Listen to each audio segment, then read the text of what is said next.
between the two of them. The inside of Coates. Barker gets too heavily involved. And that's Whitehead and Coates.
Good evening, everyone, and welcome to the VRRC, where we are beginning a brand new championship. It is the VRRC BMW Cup, and we are here at Belgium's second most famous racetrack, Zolder, for the opening two races of the season. My name is Andy McEwen, and I'm delighted to say that I think you can all hear me now. A couple of little technical issues there at the start of the broadcast, but I'm here and in position, ready to talk you through what should be an exciting qualifying session and should be a very competitive season of racing. And this car that has been a lot of work has been put into to make it as popular as it's already proven to be amongst the drivers.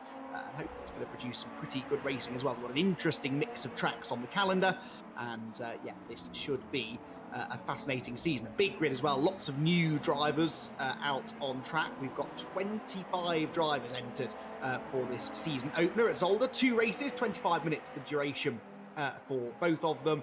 First, the 15-minute qualifying session that will set the grid for the first race. Race 2, as always here at the VRRC, will feature that full reversed grid. So lots of action guaranteed, and already drivers starting to make their way around on the first lap of qualifying. Some familiar names will likely appear at the top, and actually it's fitting in a way that Oliver Gibson is the name that first appears at the top of the timing screens. I know that's only an outlap from the pit lane, really, not a representative lap time, but Oliver Gibson, who in recent times here at the VRRC has become a bit of a BMW specialist, racing BMWs in our touring car championships, while everyone's in a rear-wheel drive BMW in this series, and he is expected to be one of the front runners. Also very excited to have this man back, Scott Bugner, after a bit of a sabbatical, not raced with us for a few seasons now, but great to have Scott back with us. Scott is a former race winner and championship contender in tin tops, granted front-wheel drive cars, more his speciality, at least as far as touring cars were concerned, but we've seen him go well in some GT cars and rear-wheel drive machinery before, so great to have Scott back on the grid.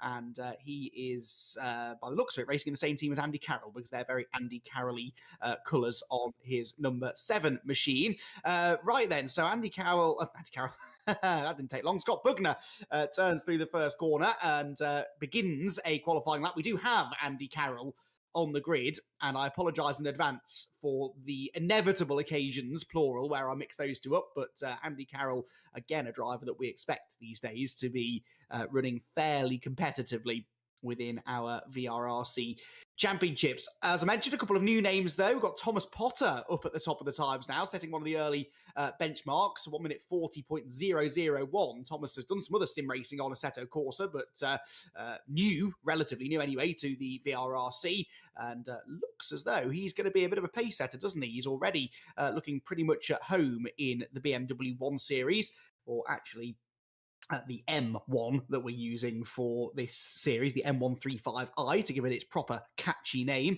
but a car that, as I said, is it is a racing car. It's not a road car that's been sort of adapted into a racing car. It is a full thoroughbred racing car, slick tyres, it drives like a little touring car, and that I think is why the drivers really like it. We've seen our touring car championships have traditionally gone down well here at the VRRC, and no great surprise to hear that the drivers are pretty keen on these cars too.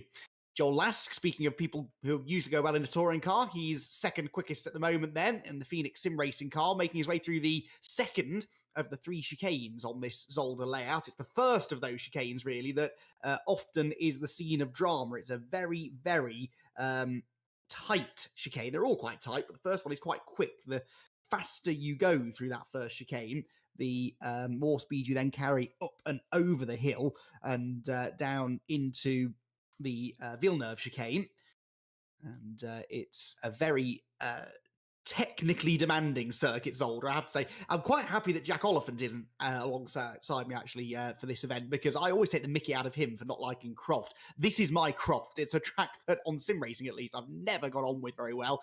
But it does have the potential to provide some pretty good racing, actually. Lots of big braking zones and technical sections where a bit of a mistake can really liven things up. So hoping that maybe I'll turn into a bit of a Zolder fan by the end of the night.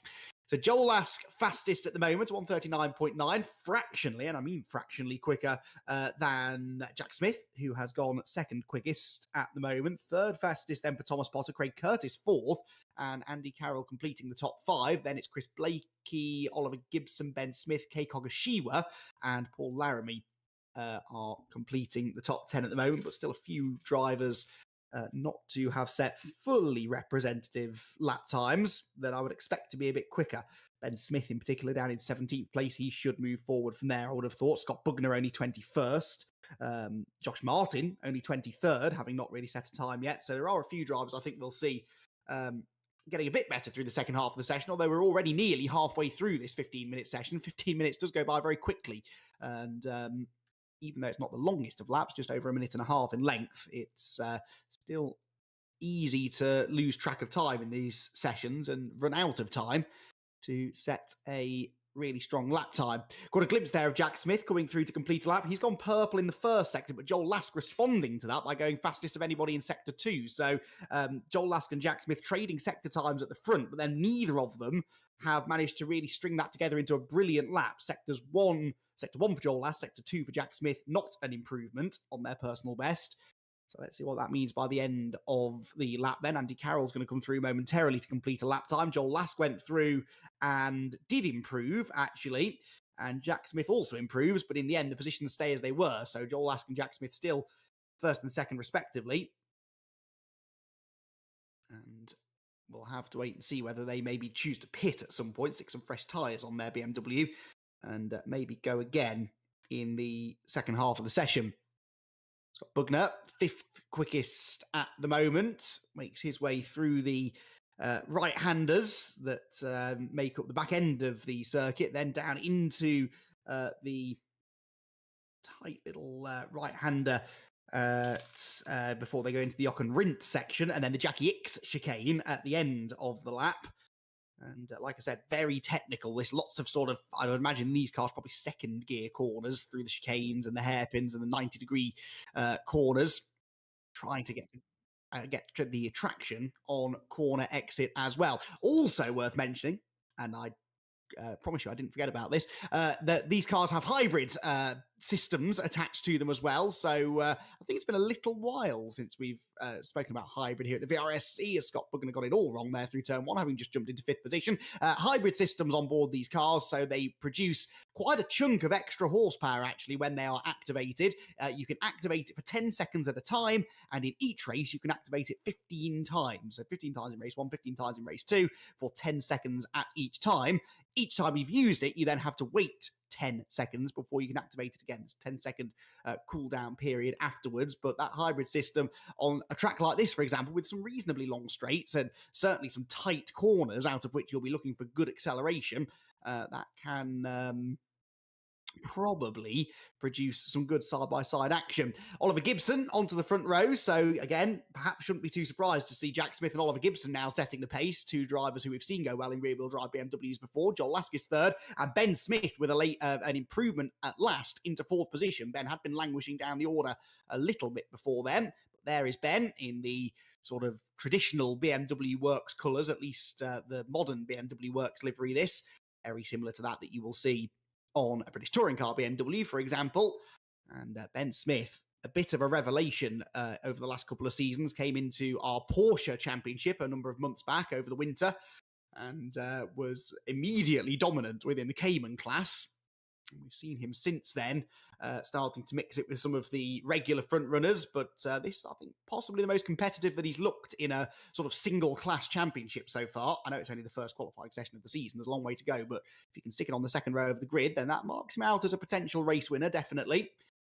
Gibson here pushing on, personal best sector 1, but the second sector has got away from him, really. Who else is improving? Craig Curtis has a personal best in the second sector going. Here is Josh Martin as well, who's also jumped up the order now from wherever he was, outside of the top 20, but still only 10th quickest. That is about to change, I think, though. He's gone personal best in sectors 1 and 2. Whilst Ben Smith has gone outright fastest in Sector 2 as well. So we'll get Josh Martin across the line and then maybe cut to Ben Smith, because Ben Smith, despite an average first sector, is on course potentially to challenge for pole position still. Josh Martin turns into the final chicane through the left, the right, steeply uphill through that chicane, and then accelerating over the crest on the start-finish straight. 10th place for Josh Martin becomes 7th place for Josh Martin, so a little bit of an improvement, but Ben Smith finds even more and goes to pole. Ben Smith to pole by a little margin as well, a couple of tenths in hand over Jack Smith. good day to be a Smith, and Ben Smith the fastest of the two right now. So purple middle sector, purple final sector. That was a fantastic lap from Ben Smith, and that definitely sets him out as one of the early season favourites, you'd have to say. Craig Curtis up to, he's personal best in the first sector as well. But even as we move into the final few minutes of this qualifying session, a few drivers starting to find a bit of speed. Now, that was quite aggressive on track limits there through the second chicane, the Villeneuve chicane. Whether it was within track limits, I'm not so sure. We'll find out, I suppose, at the end of the lap if the lap counts. Meanwhile, Ben Smith going faster again. Purple in sector 1, fastest of anybody.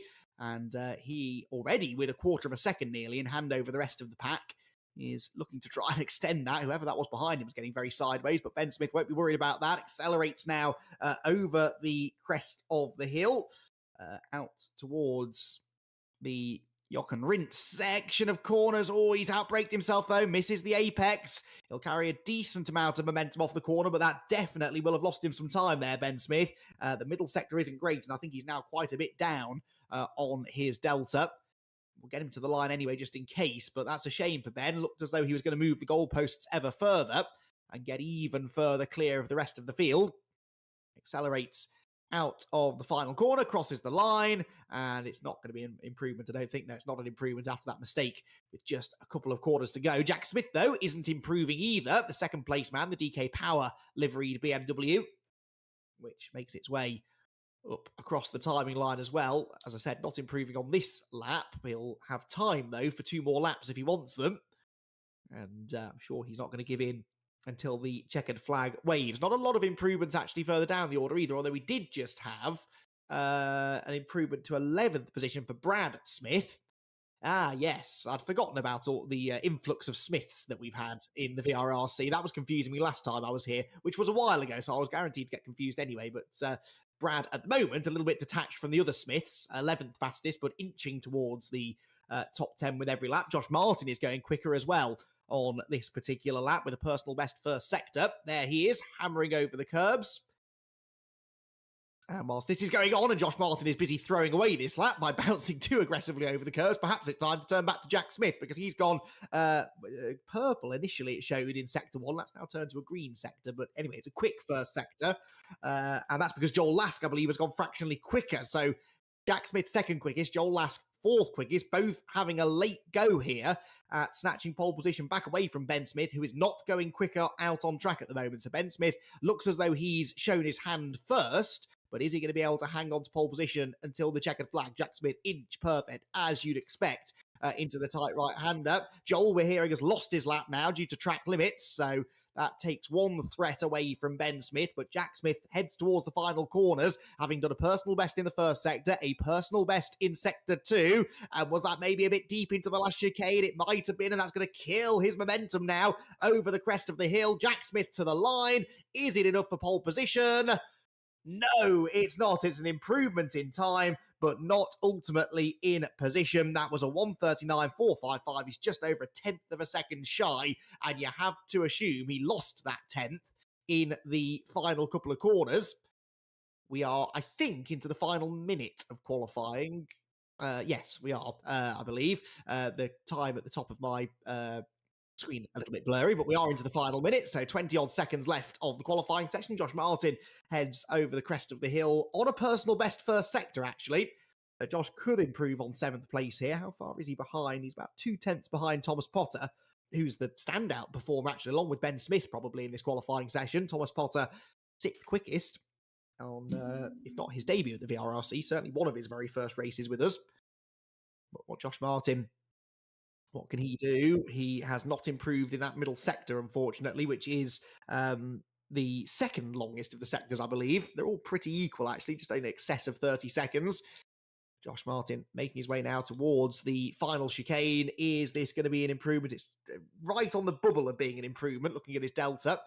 Sends it into that final chicane. That looked all right, actually. The tail kicks out, but that just helped rotate the car, and he accelerates to the line. It might be a fractional improvement, but I doubt it's going to improve upon 7th place. And that is, well, actually, it wasn't even an improvement in the end, fractionally down on his previous best pace.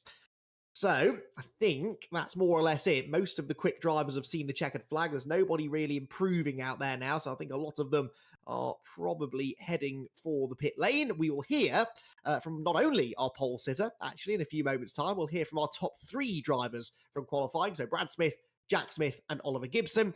So stick around for all of their reaction to qualifying and, of course, the first race of the season coming up next.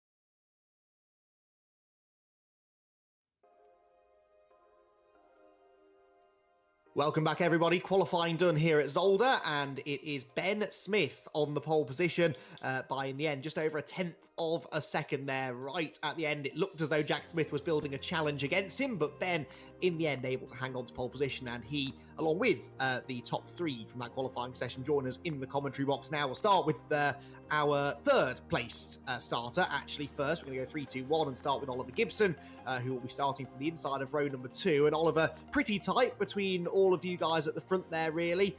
Satisfied with third on the grid? Yeah, I'll take that. It's not really the lap I wanted, but yeah, no, I'll take that. To be honest, I didn't see who was on pole until just now. So I thought Jack was on pole for ages. Turns out not, but mega lap from Ben. I mean, no chance I was beating that, but for myself, I was pretty happy with that lap. You said that maybe you thought there was a bit more time left on the table. Any particular bit of the track that you're still maybe struggling with a little? The chicane, I think, and the corner just before that as well. I kept clipping the curbs wrong and running a bit wide here and there, so hopefully I can change that for the race and not get any cuts as well. That would help. So yeah, just those areas really. Okay, well, Oliver, congratulations. Third on the grid. No points for that, but at least you're towards the pointy end of the grid. Best of luck for race 1, mate. Thank you. So Oliver Gibson starting third. As he said there, he thought Jack Smith was on pole, but Jack, sadly, that's not the case. It could have been, though, couldn't it? You were on a good lap there towards the end, and it looked like maybe just a tiny little mistake cost you. Yeah, no, I think Ben's done a great job to put that lap in. A 39.3 after the track limit changes. It's a really good lap. So yeah, I don't know. I struggled to keep it consistent around there. So I started that last lap and I messed up T1, which I messed up T2. So it was over at T1 really, and I just sort of tried to find something at the exit of T2 and just went wide. So I gave up on that one. But yeah, I think I'm sort of trying to focus on not cutting the chicane, and I think that's sort of doing me over in this track really. But yeah, I tried. But yeah, only a 10th off pole, so it's not too far away for the race. It's a tricky little track, Zolder, isn't it? And actually interesting what you said there about being overly mindful of track limits. That first chicane in particular, it rewards commitment, doesn't it? But the problem there is that if you overcommit, you cut the chicane, you get yourself in a world of trouble. So it is difficult to find that balance, isn't it, between commitment and aggression and lap time, but then not going too far. Yeah, and the way the chicane's sort of designed, the first curb can sort of knock you into cutting track limits at the second one, so it doesn't really flow sort of well. You have to really sort of judge it, and you know, if you do one small difference in how you approach the corner, it'll mess up the whole run for the chicane. So yeah, but the middle sector's fun. I do like that sector. It flows quite nicely. But yeah, the first sector where that chicane is, that's my weak point, I think, at this circuit. So yeah, we'll just have to keep it clean in the race and see what we can do. But yeah, congrats to Ben. Yeah, an excellent lap that was from Ben as well. But I'm sure, Jack, you're thinking championship already, aren't you? I mean, I know Ben's likely going to be a thorn in your side. He won't be the only one, but you know the importance of just banking the points, don't you, early on? So how aggressive, without giving too much away, are you likely to be in this first race? I mean, it's first round. I I think everyone's looking for for the championship at this point in the championship. So I'm just going to see where we end up, what the pace is like, and it's sort of like a sighting round, I guess. You sort of figure out who's got the pace, where people are good. But yeah, I'll certainly try to bag some points today. Sounds like a plan. Jack Smith, well done. Front row start, not a bad start to the season. Best of luck for the race. Cheers, Andy. And finally, our pole sitter, Ben Smith. That wasn't bad. You've certainly managed to attract the congratulations of one of our very best drivers within the championship. In fact, two of them, really. Jack Smith and Oliver Gibson. They don't know how you did it. So I'm going to ask you, how did you do it? A lot of commitment, I think, is the answer. After that track limit change, I think it's really fine line between cutting and not. So I think I just kept it, but it was definitely tight, and that was probably as best as I could have certainly got out of this. Yeah, like I said there, commitment is important around here, but you've got to tread that fine line. It's all well and good hooking it up for one lap, though, but how are you going to manage over 25 minutes? Because it does seem like through those chicanes, particularly the first one, if you do make a little mistake, that could really cost you. So are you confident that you can consistently maintain that pace and lead from the front? I think I can definitely, hopefully keep it in the lines. I mean, Rich will know I'm not exactly famous for keeping it in the lines at times, but this time I'm hoping it will all go to plan. Well, yes, that would be good. You've done the part of the job now, qualifying on pole position. But what do you think? Is this a signal maybe that you're going to be a real title contender this season? Obviously, that's what you hope. But realistically, you've had plenty of time practicing in the car now. So are you feeling up for the fight? Yeah, I mean, I really like this car, the rear-wheel drive, you can sort of chuck it in. That really suits what I like. So I'm hoping I can stay with the big boys and, put a fight to them. Well, hey, by the end of the season, you might be one of the big boys, maybe. Certainly, you've started off well. Congratulations on the pole position. Early championship lead as a result as well. Let's see if you can keep it by the end of the race. Good luck. Thank you very much. Well, then, they were our top 3 drivers on the grid after qualifying. Now, I should have had an opportunity earlier on to bring in my temporary co-commentator. That doesn't sound very nice, does it? But I guess that's what he is, really. Rich Hayden is on double duty tonight. He's producing the whole show, directing the races, going to be dragging people in and out of the commentary box for interviews as well at times, but also between races going to be here to lend me his thoughts, which we're always happy to hear. So Rich, welcome along. First round of the season, and I'll tell you what, people are up for this, aren't they? Yeah, good evening everybody. Yeah, I don't know whether I'm coming or going at the moment. Trying to keep my eye on everything that's going on, but yeah, I'm really excited for this. Feedback on the car has been really good from everybody. Not so good feedback on the track, but it's not a well-loved track by yourself and by a few of the drivers, but I'm looking forward to it, mate.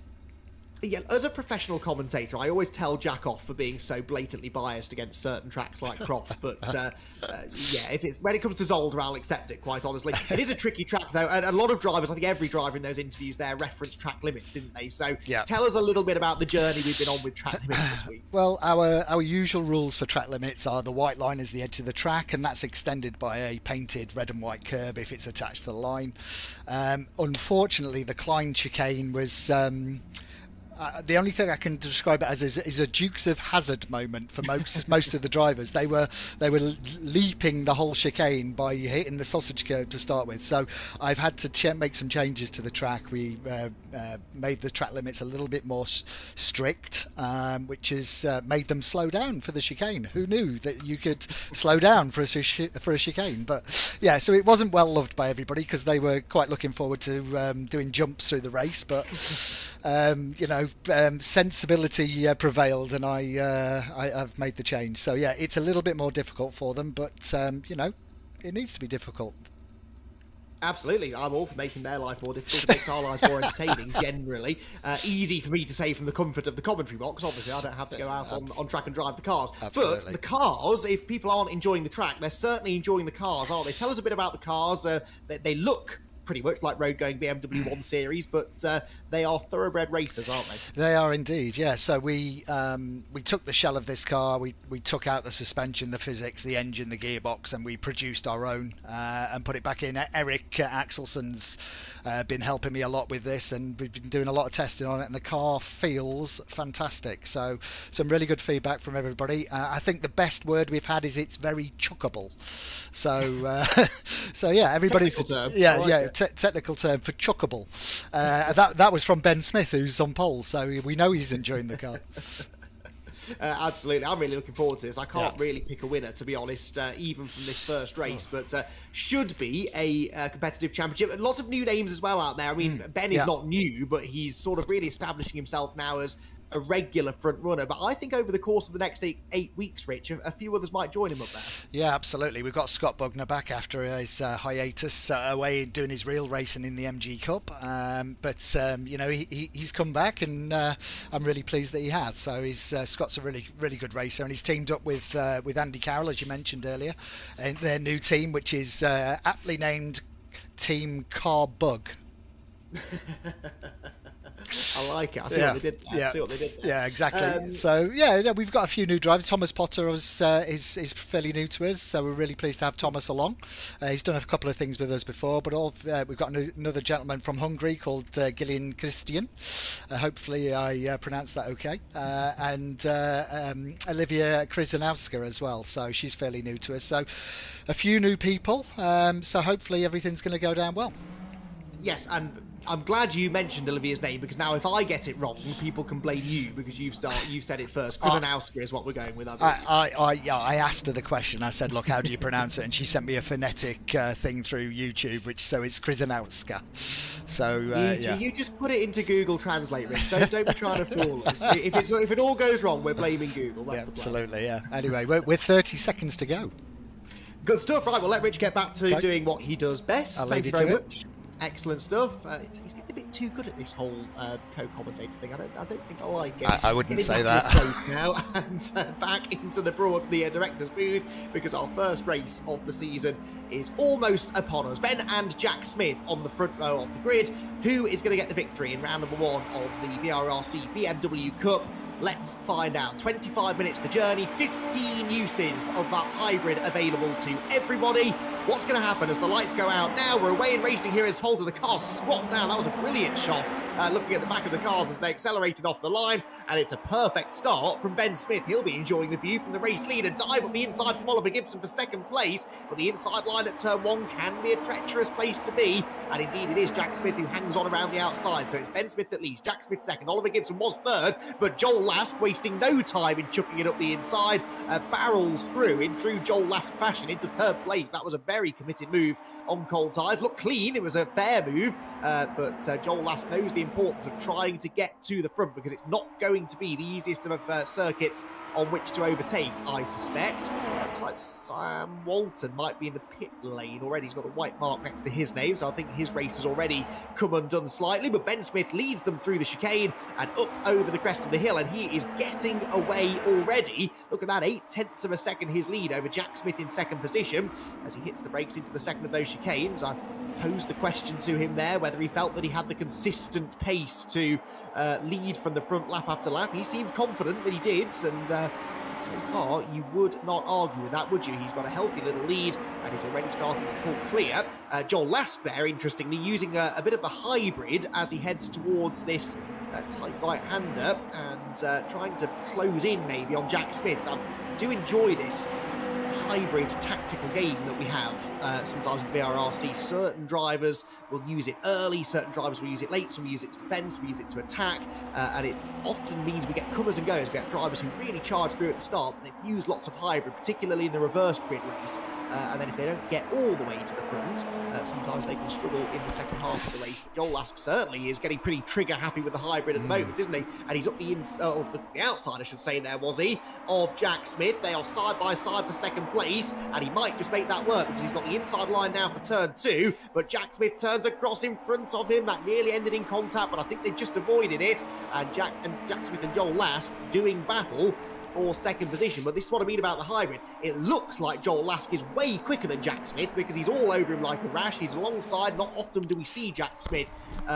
under pressure like this early in the race, but actually it's that hybrid perhaps flattering to deceive slightly. And this might all come back to Jack Smith later in the going. That's not an overtaking place, but it was actually enough to distract Jack Smith. That little look at the inside from Joel Last just put Jack Smith off his rhythm. And now here he comes back up the inside line into the second chicane. We've got Oliver Gibson joining in the fun as well. Turn through the right, left, right, and it stays the same order. Jack Smith just about in front. So Ben Smith leads by a second and a half now, escaping from all of this out in front. Jack Smith second position, Joel Last third, Gibson fourth, Josh Martin fifth, then Andy Carroll, Thomas Potter, Brad Smith, Scott Bugner and Craig Curtis, your top 10.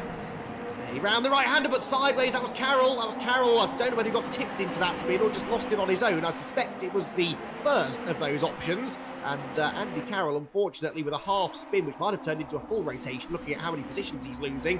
So Andy Carroll in big, big trouble. And he still hasn't really got... Well, there he is. He must have spun all the way around then, Andy Carroll. And he's rejoined behind Dave Heisman, a real-world BMW car club racer. And that means Andy Carroll's out of the top 20 seconds. It didn't look like he was going all the way round when we first cut to that moment, but rear-wheel drive cars, I suppose, that's often the case. You get tapped into a half spin, it's very difficult to gather it back together. So, unfortunately, one of our potential front runners already in trouble, and he will now already, I'm sure, be looking ahead to race number 2, where perhaps have the opportunity to benefit from the reversed grid. Anybody who finishes on the lead lap in this race will be reversed to form the grid for race 2. So if Andy Carroll were to finish 22nd and we had 24 cars on the lead lap, he would start from third and would surely be a good shout for a race victory. Jack Smith may yet be a good shout for a race victory in this one though, although he just can't match the pace of Ben Smith. And actually Jack, in fairness, was saying, wasn't he, in that interview, that he doesn't really know how Ben Smith did that lap time and that he doesn't feel he can go that quickly himself. So Ben is doing something differently, isn't he? He's really got to grips with this car. And Jack Smith, it says a lot when Jack Smith, of all people, can't keep up with you. So Ben Smith will certainly be taking some confidence from that. The real battle, though, is for third place, isn't it? Because Joel Last, I think, has now inevitably had to start just conserving those hybrids a little bit more, and it means that Oliver Gibson and Josh Martin are right on his tail. Nice to see Josh Martin in the top 5, and looking racy as well. That looked like a bit of a mistake there for Joel Last, but Oliver Gibson didn't really capitalise on the exit. They're both on the hybrid button as they come past the pits. So is Ben Smith, so he's not resting on his laurels here, using the hybrid to try and extend his margin, which he has now beyond 2 seconds over Jack Smith, who did not use the hybrid down the pit straight. That goes to show just how much time you can gain or lose with that extra little boost available. So round the right hands we go. I can't see on my screen how many hybrids they've got. Would you like me to update you? It would be great, Rich Hayden, if you could update me. That's very useful. Are you talking to everyone? I am, yes. I am, yes. So Brad Smith's got out of his 15, he's got 12 left. Jack's got 13. Joel Last has used the most so far in the top 5. He's down to 10 left. Oliver's on 12, Josh Martin 13, and Brad Smith on 12, not Ben. So yeah, there's a few people further down the grid that are using a little few more, but yeah, Ben's looking pretty there. He's on 12 usage. Jack's got one more at the moment, but Joel's down to 9 now. 9 activations left. Yes, and that is... We've seen that from Joel in the past, in fairness, I seem to remember. He does go quite heavy on the hybrid use early on and then just sort of stands his ground. He's a good defensive driver. Really, yeah, he tries to get track position, yeah. Yeah, exactly. So there might be that's... Well, it is what he's gone for. He's made some good progress early on, but whether that's going to hurt him a little bit later on in the race, not so sure. Whilst I've got you, Rich, I don't know if you want to keep talking, but I'm going to make you. Okay. Where are the best places, do you think, to use the hybrid? I'm sure you've done plenty of laps around here in the car as well. Where were you jumping on that one? So I was, I'm going to say it, I can't remember the corner name and you're going to kill me, but anyway, so I was... No, it's okay at Zolder, I don't mind with Zolder. I was using it on the exit of turn 4, so as you're coming onto the back straight, and then on the 2 short straights towards the end of the lap as well, over the finish line. So 3 in 1 lap I was using. Right, okay, that's obviously in ideal world if you're trying to overtake somebody, but as far as trying to overtake people, then obviously you do want to try and do it down the long straights, I'd guess. Jack Smith, by the way, suddenly starting to eat back into that advantage of Ben Smith's. Now, I wonder if that's because Jack's yeah, I wonder if Jack's been using the hybrid a bit more, because that was over 2 seconds at one point, I'm sure it was, and it's just started creeping down now, which perhaps brings me to another question, Rich. Yeah. How mindful do they have to be of tyre management? We're not even 10 minutes into the race yet, but we are seeing a bit of an ebb and flow to people's pace, and I can imagine with all these traction zones, quite easy to overheat the rear tyres. Yeah, so we did a lot of work on the tyres. So you've got, over the course of the 25-minute race, you are seeing just a gradual drop off. So the car is definitely slippier towards the end of the race, but still very controllable. So we're probably going to see a little bit more of the back end coming out in the last 5 minutes of the race, but still enough grip there not to worry the drivers too much. Okay, so maybe not tyre wear as such, perhaps it was just a mistake from Ben Smith, but he's regrouping nicely, already the gap up to 1.8 seconds, and as he gets away, Joel Lask is getting closer now to Jack Smith again, so Joel Lask, they all use the hybrid coming out of that final corner, accelerating uphill, but Joel Lask with a bit of a slipstream, looking to try and have a go maybe into turn one. He's tried it a couple of times into the first corner, both on the outside and the inside. This time, though, stays in the wheel tracks of the second place man. And this battle to be best of the rest, really, behind Ben Smith doesn't look likely to stop anytime soon. But even I can see that Joel Lask is in single digits as far as hybrids available are concerned, whereas Jack Smith has a number more. Right, further back, this is the battle for 6th position then, which means that it's Brad Smith versus Scott Bugner. So, Rich, Scott hasn't wasted any time, has he? He's straight back on the pace and battling away inside the top 10. Yeah, he's doing well, isn't he? And considering he only asked me if he could join the championship literally days ago. So, you know, these guys have had, the practice server went live a week ago, so most people have had a good week, and Scott's literally had a couple of days, so he's doing well. Yeah, absolutely. I'm no doubting that he's a talented driver, isn't he? And taking to this pretty well, could steal 6th place here before the end of the race. Again, lots of curb taken on the inside there into the Villeneuve chicane. And then this right-hander that is probably nearly flat out, if not completely flat out in these cars. It certainly looked like Bugner was flat out, because he closed in noticeably on Brad Smith there. Yeah, it's another good place to use the hybrid out the previous 2 corners, going into the hairpin as well. Yeah, well, tried it. Couldn't quite get to the inside. The inside line defended by Brad Smith. Scott couldn't go to the outside, but he's clearly the quicker of the two. He's going to try and force a defensive move out of Brad Smith into the final chicane, which might give Scott the better run up the hill. Phoenix Sim Racing driver will be a bit slower off the turn, but the trouble is you run wide out of the chicane, and then that naturally puts you on the defensive line into turn number 1. They're both on the hybrid button as they pass the pits even, excuse me. And Brad Smith will just about hang on to the position, drifts a bit wide over the exit curb, but no way through yet for Scott Bugner. Now this looks entertaining. This is Thomas Potter trying to move up from 10th position. Chris Blakey and Craig Curtis ahead, and there's contact, and Blakey goes around, and Thomas Potter, in fairness, waits for him to make sure that he doesn't benefit from that spin, but Craig Curtis always struggling to get back on the track, and I think Thomas Potter might just have to go and accept his punishment later on. Lee Piercy's off now. I think that might have been, there's another car off around the right hand, and that was, oh, it was, yes, you're right. So it's absolute carnage. 3 cars off. Potter's been off the road as well again. That was a bit bizarre, Rich. Yeah, that was quite strange. I didn't quite see what happened, but it looks like they probably had some contacts going into the corner, I think. Detective Hayden figuring out what happened there. I think, yeah, there was definitely some contact, but then it just seemed to be a knock-on effect, didn't there, which affected a number of drivers. Anyway, that will all get looked at, I'm sure, post-race by the steward, who will make a decision on who deserves penalties, if anyone. Meanwhile, Scott Bugner still trying to find a way past Brad Smith for 6th position. They're still way detached from the top 5, but this is really the best battle inside the top 10 after it all kicked off behind them. Into the top 10, though, have now come Nathan Smith, 9th, and Adam Lyle into the top 10 as well, now in 10th position as a result of some of the shenanigans around the first corner. There is Nathan Smith, the 4th Smith, who is in 9th position at the moment and doing pretty well, Rich. Yeah, it looks like both the Smiths seem to be getting to grips. Matt's down at the bottom of the pack at the moment, but his practice times were better than that, I have to say, so whether he's had an incident. But it looks like Adam Lyle's got him on the hybrid here. Yeah, up the inside into turn 1. As long as he stops the car, he should be able to make that move stick. Oh, there's a car off ahead. That's a lap Brad. car, is it? That's Brad. Oh, it's Brad. Oh, no. So Brad Smith. So Scott Bugner is in 6th position, and Brad Smith drops down between them. Behind the pair of them, a big slide for Nathan as well. So it looks like they are really rear grip limited at the moment. I'm seeing more and more cars getting sideways. And, of course, true in real life, but certainly in Assetto Corsa with their tyre physics, the more you slide the car, the more the tyres overheat, and then the more you slide the car. It's a vicious circle.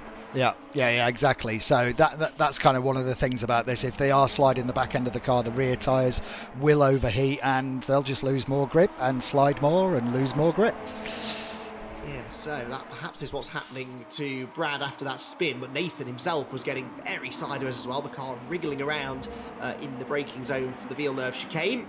But as they head out of that part of the circuit, staying ahead, there's Olivier Kusnowska, who is just ahead of Andy Carroll, who is further down the order than I perhaps expected him to be. Andy Carroll only 14th at the moment. Oh, he did have that spin, you're absolutely right. I forgot about that. Down at this corner, actually, wasn't it, where he got turned around in the early stages. Closing in on these two, though, as you'd expect. So actually, yeah, Carroll was, 22nd, 23rd after that spin. 14th place at the moment, and perhaps about to convert that into 13th. He's got a run on Olivia as he heads towards the final corner. No need for hybrid, just had much better traction out of the corner. And he's going to look to the inside line. Much later on the brakes, manages to slip through. So Andy Carroll up to 13th. Kei Kogashiwa will be his next victim. And then a couple of seconds up the road to Craig Curtis. There's a bit of shuffling going on around the back end of the top 10 though. Adam Lyle up into 8th position now. I think he's managed to get up past both of the Smiths. So Brad Smith 9th, Nathan Smith 10th, and now someone else joining in the battle. That was Craig Curtis, wasn't it? Yep. Yeah, it looks like it. I think he lost the back end of the car as well by the looks of it. I think they're really it's starting to show who's put the laps in and who hasn't, I think, and doing full race distances. Yeah, now Adam Lyle, remind me, Rich, how much has he done with us? Because he's not a name that's been with us for a while, that much I do know. No, he's fairly new. So he did the last championship with us, and he also did a couple of rounds of the World Endurance League. Ooh. That's somebody off in the background. That's Nathan, I think. Yeah, Nathan and Brad, and I think maybe Craig Curtis involved in that. So Curtis goes 10th. Brad Smith it's like Nathan Smith has dropped down, isn't Nathan Smith down to 13th? Sorry, Rich, go on. No, I was just saying it was Adam, wasn't it? Yeah, so Adam's fairly new. He's part of Phoenix. Really nice guy, and has got a lot of experience on iRacing, and so really getting to grips with Assetto, and hopefully he's enjoying it. Excellent. So moved over to the superior sim. I'm sure you would have that opinion, but obviously. Going quickly, no comment. Going quickly is Adam Lyle, 8th position at the moment, and he's actually one of the loneliest drivers all of a sudden on the grid because the Smiths, whatever happened to them through that first couple of corners, it's dropped them well back now from him. Right, Scott Bugner was 6th because he managed to gain that place, didn't he, past one of the other Smiths. He's now back down to 7th. Chris Blakey has found a way past him as he has we missed lap. that. Scott Bugner. No, he didn't have a mistake on the last lap, did he? Must have been before that, Rich. He was a second and a half slower than Chris on the last lap. Okay, and he's 1.1 seconds back now, so just had a moment somewhere then, did Scott Bugner, but that suggests that Chris Blakey wasn't that far behind him anyway, so Chris Blakey going pretty rapidly in this one. Andy Carroll, would you believe, is into the top 10, so I don't know if we're doing a Driver of the Round award for this series, Rich, but if we were, Andy Carroll, an early candidate, I'd say. This has been a brilliant fight back. I think so, yeah, he's doing a really good job of getting back through the field, isn't he? It's just unfortunate that he was, when we didn't see what happened, whether he spun himself or somebody turned him around, but yeah, he's doing really well. Well, I think he was somewhere like 7th or 8th at the time, so he's not actually that far back from where he was when he had the spin, and he might well turn this 10th place into 9th place shortly because Craig Curtis is in his sights and he's definitely catching Craig over this last lap or so. Nathan Smith in behind. Kogashiwa's just gone ahead of Thomas Potter for 12th position, so that's a bit of a shame that Thomas had that tangle earlier on because he was pretty much better than that, but 13th place and learning a lot, I'm sure, from this race. Is it Thomas' first race with us at VRRC? No. Sorry. There's an Oscar into him, and then Brad Smith. Brad Smith ends up collecting them as well. Krasnowska is around. That was all a little bit messy. Blakey and Bugner battling away as well, and that's going to be a good switchback manoeuvre, I think, from Scott Bugner. That's the outside line now for turn 2. Can he go right round the outside, or maybe try another switchback, because the next few corners are also right-handers. He's going to go right round the outside. Terrific driving from Scott Bugner. It's like he's never been away. He might not have made the move stick yet, though, because Chris Blakey's still got an overlap, still got the inside line. Should Brilliant get him. racing that from Chris Blakey. Chris on the hybrid. On for now. Yeah, Chris is straight on. Chris Blakey's straight on the hybrid. Oh, but Bugner is still getting alongside, interestingly. So he had more momentum off the corner. Outside line, though, is not the place to be into the chicane. That was brilliant racecraft. When you talk to drivers in the post-race debriefs, I'm sure that's exactly the kind of racing that you want to demonstrate for, because that was clean. It was really, they were both courteous and sort of very aware of where the other driver was. Didn't see any contact. A brilliant example of side-by-side racing, Rich. Yeah, I totally agree. It's almost like they listen to me when we do the debriefs, isn't it? Surely not. So anyone who would do that, Rich, I absolutely no idea what you're on about. No, I think you're absolutely right. That was brilliant racing, and yeah, again, these are two drivers. Okay, Bugner's been away for a while, but they're two drivers that have raced with us for a while now at the VRRC. So that is part of the idea of the VRRC community, isn't it? You're not just here to race and compete against each other, but learn from each other and become better all-round drivers. Yeah, no, I totally agree. And these guys, as we know, are real-life drivers as well. Chris driving in the BMW CCR Championship and Scott in the MG Cup. So, you know, they've got plenty of experience in real cars, and they're transferring it across their racecraft, transferring it across to our racing online as well. Yeah, and Chris Blakey, I'd forgotten it was the BMWs that he raced in, so should be feeling right at home now in the BMW M1, but hanging on to 6th position for the time being. We're racing towards the end of the race now, unfortunately, which is a bit of a shame. It's flown by, this one. We're into the final. There's that 6 minutes left now on the clock, and Ben Smith continues to lead by 3.5 seconds or so now over Jack Smith second, Oliver Gibson third. You're not missing anything out in front because they're all pretty well spaced out at the head of the field. Scott Bugner on the timing screen ahead of Chris Blakey just as we cut away, and exactly. Chris looks like he had a moment somewhere. Yeah, it does look like that. It's typical, isn't it? Just as I cut away to somebody else, it looks like something's happened. Yeah, see, this is the mistake now of giving Rich a microphone during these races whilst directing, because he probably complains about all this stuff happening anyway. We just don't get to hear it. But the difficult life of a director, it's not as easy as it looks, is it, Rich? It's a walk in the park. Yeah, I'm sure. Right, side by side here, Kenny Press is going up the inside of Krasnowska now. Shame, really, for Olivia. Her race has unravelled a little bit, although she gets the place straight back again because Kenny couldn't keep the car on the line coming out of turn 4, that is, onto the back straight. And actually, that loss of momentum from dipping 2 wheels in the gravel is going to allow Dave Heisman to sail around the outside as well.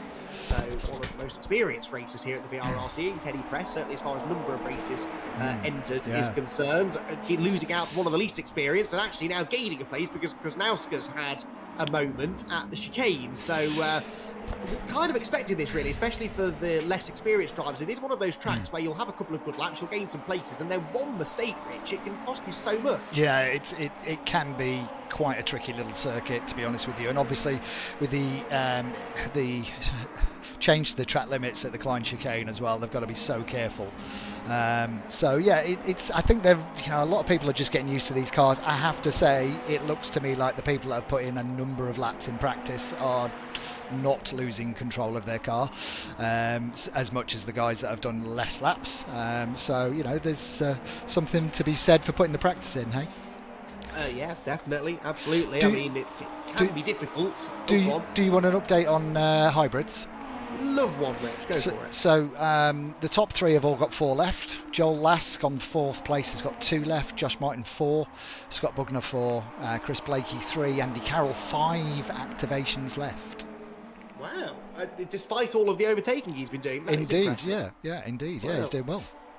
Yes, indeed. Now, Josh Martin has just gone ahead of Joel Lask, according to the timing tower. So Josh Martin changed for 4th, although they're side by side coming out of the right-hander towards the chicane. This has got trouble written all over it, hasn't it? Martin's going to have the inside line for the first bit of the chicane, but Lask will have the inside for the second bit of the chicane. And if he stands his ground through the left, might still come out of this on top. But Josh Martin having none of it. There's almost still an overlap, but Josh Martin goes through. This is much more like it from Josh Martin, getting his elbows out up into 4th place, but Joel is on the hybrid. You can see the effect that's having. He tried to go to the outside, then cut back to the inside. Brilliant racecraft, just about got there in time, and Joel Lask sails through into 4th position. He's too wide, he's in the gravel. That bogs the car down, and Josh Martin gets back alongside. Surely can't go right round the outside at turn 2. They almost lean on each other, but not quite. Again, a brilliant example of fantastic side-by-side racecraft, and Josh Martin goes through. That was fantastic, Rich. Yeah, I mean, you know, these guys are such good racers,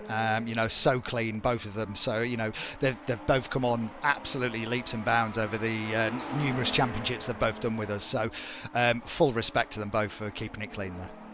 I mean, that little dummy move that Joel Lask made down the pit straight, that was very exciting, but he just couldn't quite get the car stopped into turn 1, and got 2 wheels in the gravel. He's on the hybrid again. This is his last available use of the hybrid. Wants to make it count. He's on the inside line. Josh Martin's turning in. Oh, there's a bit of a rub. In the end, no harm, no foul, I guess, because Josh Martin hangs on. But that was a bit of desperation, I think, there, Rich. That was Joel's last hybrid use, I think, wasn't it? Yeah. And he knew he had to make it count. Yeah, that's right. He's down to 0 now. Josh has still got 2 left.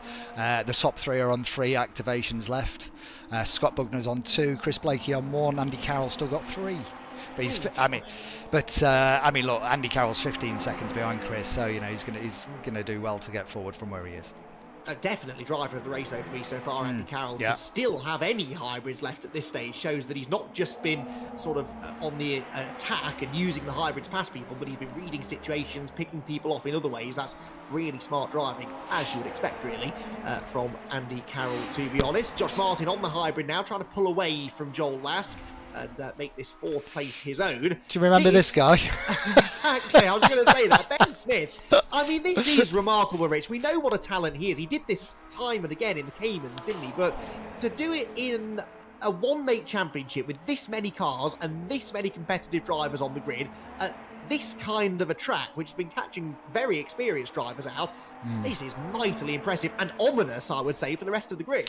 I think Jack and Oliver have got something to think about. Well, definitely. I mean, they don't have an answer right now, do they? No, for sure. I mean, look, you know, we know he was super quick in the Caymans in the Porsche Championship. You know, he should have been in the 992 class. That was his first championship with us, and he just wanted to feel it out and stuff. You know, as we know, you and Jack were bored of interviewing him by the end of the championship. But no, very impressive and showboating a little bit there coming out of the hairpin. Well, part of the reason we were bored of interviewing him is he was winning by such a big margin. There wasn't really anything to ask him about. And unfortunately, we're going to have the same problem here because he's 4 seconds up. When was the last time somebody drove away from Jack Smith to the tune of 4 seconds? I mean, he's got 1 more lap to go as well. Is he going to slow or is he going to take the... No, I don't know. Why would he? He's enjoying himself, isn't he? He could keep going all day. With 2 seconds left on the clock, he crosses the line and gets to do a victory lap. I think... Yeah, no, we're on the last lap. Yeah. I was just thinking, did he cross the line and get the checker? But no, this is the last lap. But yeah, fantastic racing from Ben. Well done. Yeah, well, not much racing, honestly. He looked like he had to defend a little bit in the early stages, but really not a lot. And once he got into the rhythm, he has been untouchable. Since I mentioned that he was 4 seconds clear of Jack Smith, he's taken another 3/10 out of him. 4.3, 4.4 now the margin, actually, heading onto the back straight. So it looks as though it's going to be the same top 3 as we had on the grid. Ben Smith, Jack Smith, Oliver Gibson. Josh Martin, though, one of the stars of the show for me, moving up to 4th position, and definitely Andy Carroll. Wouldn't mind trying to catch up with them maybe between races as well. Yeah. We'll try and do that. That's, that'd be good. Are they both on the list of drivers willing to chat to us, Rich? Andy Carroll is. Who was the other one? Josh. Josh is as well, yes. Oh, I figured Josh probably would be. Ben, don't throw it away now on the last lap. There's showboating and then there's taking the mickey. And that nearly went wrong. That would have been quite embarrassing. I've seen people do it before. Yeah. I've done it before, if I'm honest. So Ben Smith just reining it in for the last few corners. He's got a lapped car ahead that I don't think he's quite going to catch. But this has been a superb drive from Ben Smith. Qualified on pole position by, in the end, just over 1/10 of a second, but he has had more than 1/10 of a second in hand per lap over Jack Smith through the race. He's romped clear, he's led every single lap, and Ben Smith is going to get what I believe will be his first ever outright victory here at the VRRC to win round 1 of the VRRC BMW Cup in dominant fashion. Jack Smith comes home in 2nd position, and Oliver Gibson 3rd, DK Power getting 2 cars on the podium then. but in the end, nowhere near the race leader. And then look at the gap they had back to Josh Martin. Yes, Josh had his fair share of battles in this race, but fourth place is still a good result for Josh anyway, even if it is some way adrift of the top three. Josh Martin fourth, Joel Lask comes home in fifth and Scott Buckner on his return in sixth position. Chris Blakey will be seventh, Andy Carroll eighth, Craig Curtis ninth, and Thomas Potter looks as though he's going to get a top 10, but I suspect may have to have a chat with Rich Hayden about that incident he had earlier on, but we'll let him enjoy the top 10 for the time being. Across the line goes Andy Carroll. What a fight back that was. 8th position from 22nd at one point in that race after an early spin, and he more or less got back to where he started. That was phenomenal stuff. A lot of overtaking done by Andy Carroll in that race. 0 overtaking done by Ben Smith, but he will have a lot more overtaking to do in race number 2, which is coming up in just a few minutes' time. But before that, we will catch up with our podium finishers on the other side of this break.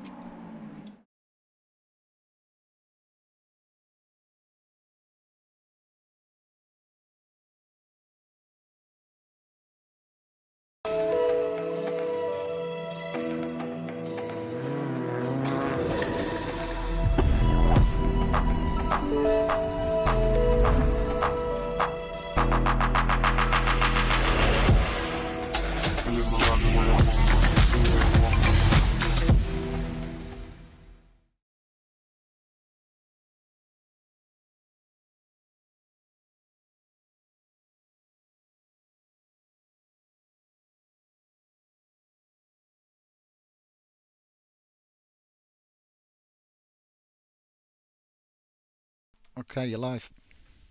Welcome back, everybody. Race 1 done here at Zolder, and, well, very familiar field to our top 3, really, because it's exactly the same top 3 drivers that we interviewed before the race, and they finish in the same positions after the race as well. To be honest, these might be quite short interviews because none of them had a particularly eventful race. All of the action was happening behind the top 3, but we'll give it a go, and we'll start with our third place finisher, Oliver Gibson, who...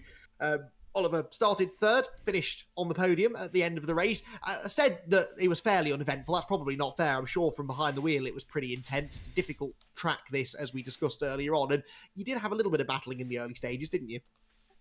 Yeah. I messed up my start, so that's always a... get it out of the way in round 1, I guess. But yeah, so I missed a gear. Well, not really missed it, just sort of too late into it. So I bogged down, and then Joel got past, and I was like, "Oh, this could be a long race." And then we're just so close. Me, Joel, and Jack. Just I couldn't. If I went for a move on Joel, I'd be into Jack. So I just waited and found a moment. He made a mistake into the, I don't know what it's called, but the really tight chicane, and pushed a pass, went past, and after that it was, like you say, pretty uneventful. Which is not a bad way to start a season, I suppose. I mean, it's better than a really stressful race that all goes wrong and you end up at the back. So, you know, at least some points are banked. What are you thinking now about race 2, though? Because you are going to be starting towards the back. We saw quite a bit of chaos behind you. I hate to warn you of that, but there was a fair bit of contact and action in the midfield, and you've now got to somehow pick your way through that. Yeah, I looked in my mirror on lap 1 and I saw someone go off at the chicane, so I thought that's going to be a fun race too.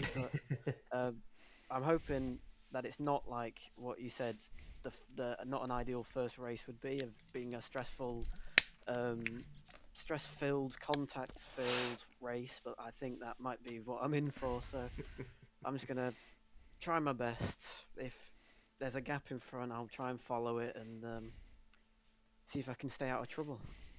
Excellent. Well, we wish you the very best of luck with that, Oliver. Well done on the podium. A solid start to the season, and hopefully you can back that up with a good race too. Thank you. Oliver Gibson, third place then. His DK Power BMW teammates, I know they're all in BMWs this time, Jack Smith came home in second place. And Jack, you said you didn't have an answer for Ben in qualifying, and that translated pretty much into the race as well, didn't it? Yeah, but I didn't have the legs on him, really.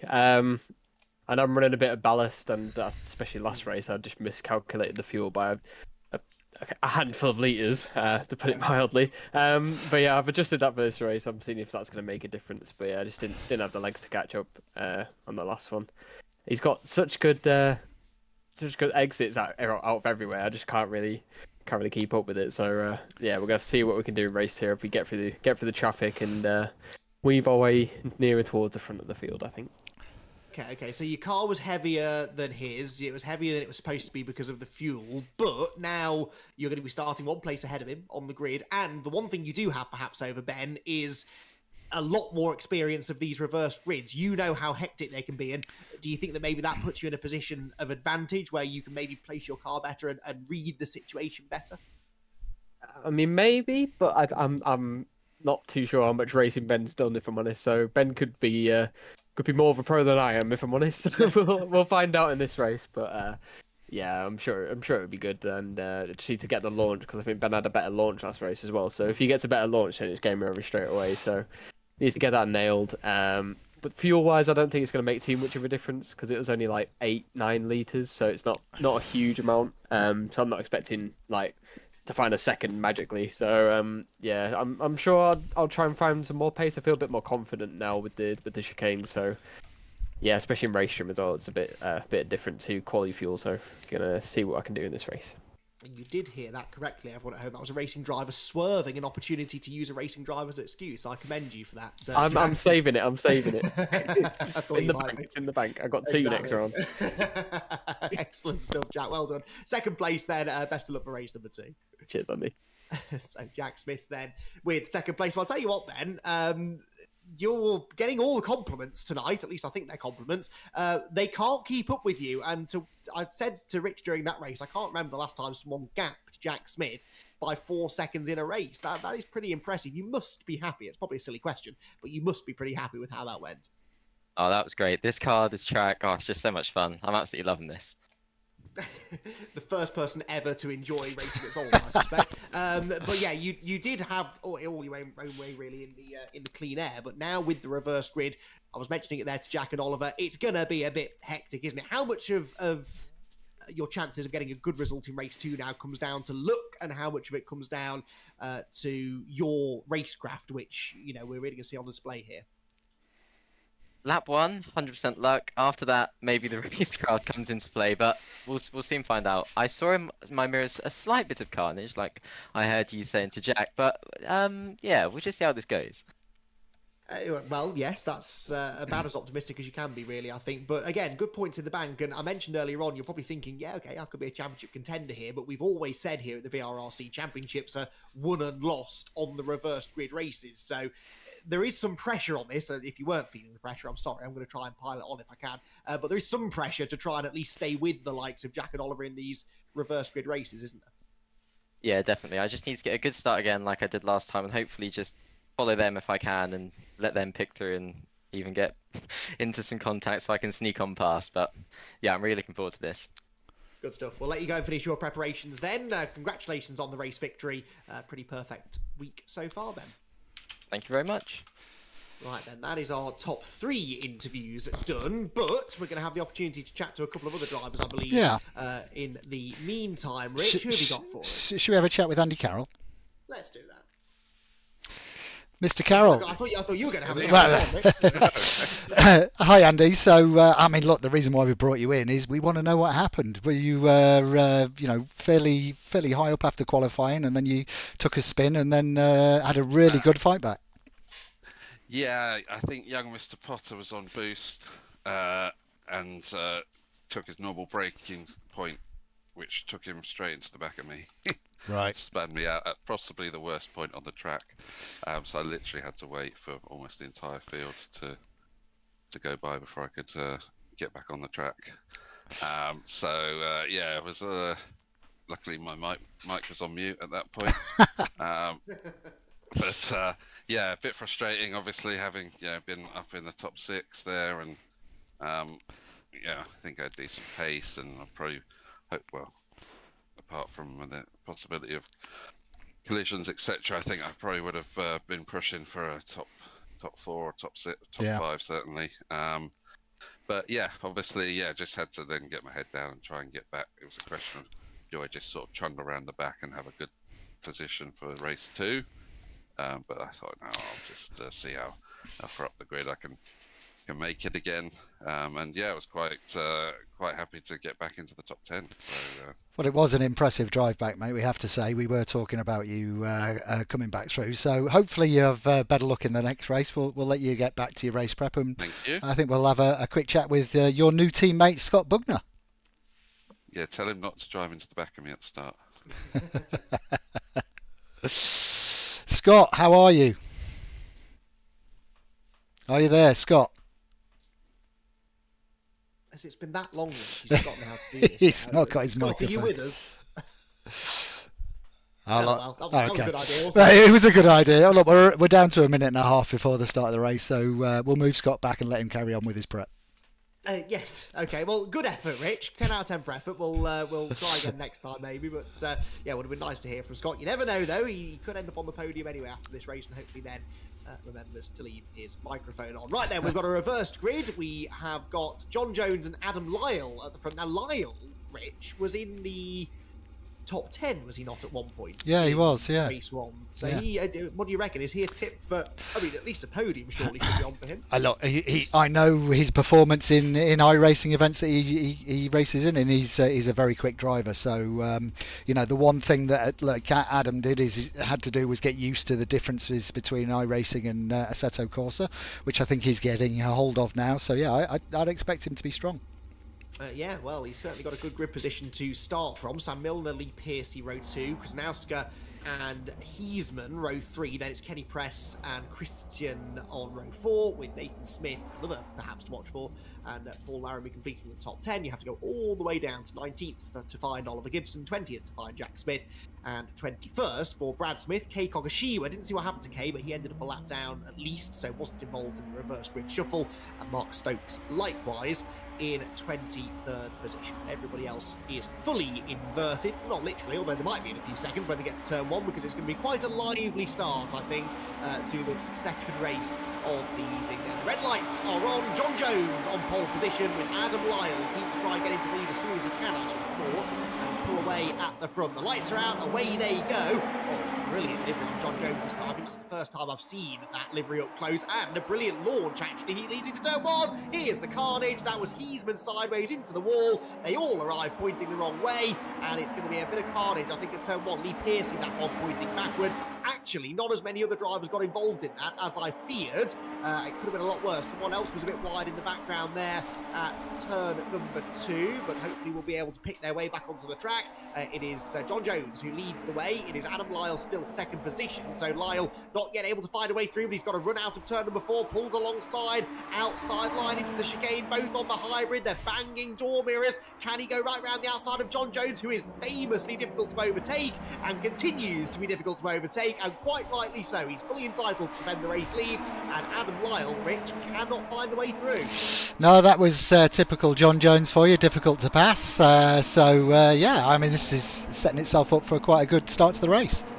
It is indeed. Nathan Smith, who I also thought might be a contender, is a contender in 3rd place. Lyle nipping up the inside. Down goes Jones. Lyle off the road, and Nathan Smith inherits the lead. John Jones is coming back on the road. Just about stops in time. Oh, this is heart-stopping stuff for those coming through behind. He spins it back around. And Rich, we've only seen it once. We've only seen it from the external view. But what are your thoughts on that? I'll reserve judgment till I've watched the replay. It's awfully comfortable, Rich. You can't ask the clerk to comment on something live. Hey, I'm only part-time in it at the moment, I can say what I like. Right there, 23 and a quarter minutes to go, and the first lap in the books with Nathan Smith and Dave Heisman. I'm sure Heisman was backwards. No, he wasn't backwards, but he was ricocheting off the barrier going into the first corner anyway. He managed to survive it, and here he's in second place, Rich. Yeah, so, yeah, I didn't quite see it. I think he must have managed to spin around everyone, maybe. I didn't quite catch it, but yeah, he's sat there quite nicely in second place with Nathan leading the way. Well, actually, he didn't go backwards now I think about it. He was bouncing off the wall on right. the inside. He was the first one tapped sideways. He got squeezed then. Him up. It was, it was Lee Piercy who had the spin. He is down in 19th place. Right, what of our front runners from race 1, I hear you ask? Well, we've got, where are they? Jack Smith 15th, Oliver Gibson 16th. And would you look at that, Rich? Well, he's right in the middle of a whole world of trouble heading for the chicane, but Ben Smith making more progress than the other two. Yeah, he's managing to pick his way through the field quite nicely. Oh, look, they're all managing to get through the chicane without jumping it. Isn't that nice? So. There are 22 1/4 minutes of this race left, Rich. There is plenty of time still for them to catch people out. But I mean, it is a difficult place to go side by side. The trouble is, you don't. Oh, that's Carroll. That's Carroll around. No, it wasn't. It was Brugner. Sorry, I knew I'd do that. Scott Brugner around at the second chicane. Didn't see the tangle, but you have to assume there was a bit of a tangle there. But the point I was starting to make there, Rich, is that in race one, you pick and choose your moments to overtake, and you might go into a place like that first chicane and think, nah, it's a low percentage move to go side by side through here. I'm going to back off and wait for another opportunity. Race 2, you don't get a say in the matter, do you? You've just got to go where they're not. Well, yeah, I mean, look, you know, we're flipping the grid and putting all the fast drivers at the back, you know, so they are going to, despite my many conversations with them to say you can't win the race on the first corner, they all want to get through to the front as quickly as possible, you know, so, you know, these reverse grids always throw up some interesting results, but look, you know, you've got Joel and Ben there, Joel in 9th, Ben in 10th. Yes, that's good point. Someone sideways. That was Lyle again, I think, in the background. His race is really unravelled, hasn't it? Nice move up the inside there at turn 2. Jack Smith, meanwhile, behind Oliver Gibson, still interestingly as well. So Gibson making, well, not making better progress than Smith. I suppose he started 1 place ahead. He is still 1 place ahead, but neither of them yet troubling the top 10. Whilst Ben Smith is into 9th position at the moment. So going to be interesting to see what their progress is like through the second half of the race, Rick. But so far, the early stages, really, that first lap is where you can, you know, gain a chunk of places, and it just hasn't really happened. Who was that? That was Milner, wasn't it? Milner, Sam Milner, yeah. Another great livery. I do like the retro touring car liveries. I suppose we're asking for it really, using BMW tin tops, but that was the old Labatt's livery. I think, wasn't it, on the Sam Milner car. Unfortunately, he's been turned around and dropped to the back of the field. But a lot of work goes into the liveries, don't they? I know some of the drivers do them themselves, but not always. They all look fantastic. Yeah, so as part of being a member for VRRC, we will produce a livery for you, and they're all done by Kenny Press, one of our drivers, and he does a fantastic job on them. You know, he spends so much time putting these liveries together for us, but you know, the drivers can do their own as well. Kenny Press, who by the way is still in 3rd place. Oh no, that's Josh Martin. That's Josh Martin in the barriers, tangling with Craig Curtis. Yeah. I didn't see how that started. No. I think there might have been 3 abreast, and you really can't do that. There was a bit of a squeeze. Martin very lucky to get away with that, actually. He dropped a few places into 12th, but Craig Curtis, Rich, definitely came out of that the worst. Yeah, he's going to have quite a bit of damage from that, I should imagine. He went nose into the barriers, so I imagine he's going to get some hero damage from that, plus probably some suspension damage potentially as well. Shame. Craig Curtis has not had the best of second races, has he? But Josh Martin also hit the wall pretty hard, so you have to wonder whether he's maybe picked up some damage as well. So around the right hand as we go at the start of the lap. Oliver Gibson and Josh Martin, by the way, Oliver Gibson and Smith, I should say, are now gaining ground. And interestingly, Smith is ahead of Gibson all of a sudden. So Smith into the top 10 now. Didn't see where he got past Gibson, but that could be a significant overtake. Do you think these two will work together now, Rich? Or, I mean, it's early in the season, isn't it? Oliver Gibson must feel he's got as much of an opportunity to win this championship as Jack Smith does, but they do work well generally together as a team, don't they? They do indeed, and interestingly, they were in last week in our World Endurance League at Le Mans. They were 1 and 2, but we expected a showboat finish side by side, and we didn't get that because Oliver was saying that, you know, he wants to, I don't know, is the right way to say, step out of Jack's shadow and start to show his own performance. So they are racing. Interesting. Okay, well, we're like a teammate rather. It spices things up a bit. They're both catching now the 9th place, which is Gillian Christian. And is probably not going to make life too difficult. Hopefully not going to make life too difficult for Jack Smith, who's up the inside into the final chicane. Gibson, though, not really close enough to follow him through there, so he's going to have to try and forge his own way past the newbie. He was a bit sideways off the chicane, though. This is surely now going to be Oliver Gibson's chance. He's on the hybrid, hybrid. He had that extra bit of momentum.